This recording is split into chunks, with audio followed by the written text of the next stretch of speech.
اللهم لك الحمد والشكر يا سيدي. اللهم لك الحمد والشكر وكل شيء بيدنا.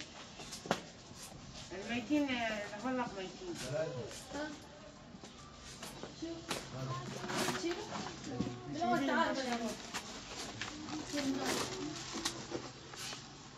والله وعفا ربي العالمين خذي خيرها وخيرها هركز خير خذي ان شاء الله ربي العالمين خيرها ومظلم بك يا بابا.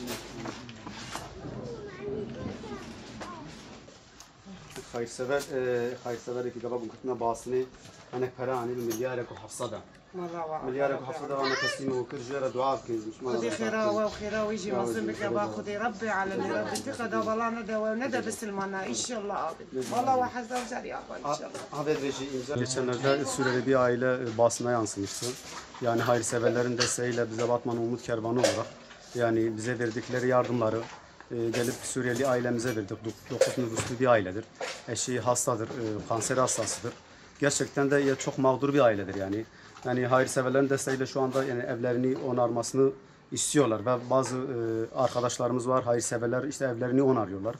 Bizler de hayırseverlerimize verdiği desteği gıda olsun, halı olsun, bir miktar nakdi para olsun 1750 TL nakdi para biz bu ailemize teslim ettik. Bunlar yetmiyor tabii. Hayırseverlerden yardım istiyoruz bu ailemiz için ve bu ailemize yardım ellerini uzatmalarını istiyoruz. Ailemiz göründüğü gibi çok zor şartlarda yaşıyor zaten. Bir çadır var, çadırda yaşıyorlar. Bahçede bir çadır kurmuşlar. 9 nüfuslu çocuğuyla bu çadırda yaşıyorlar. Bu yazın ortasında yani herkesin klimaların önünde oturduğu ve klimaların da yani insanlar artık etki etmediği bir yaz mevsiminde bu ailemiz çadırda yaşıyor yani.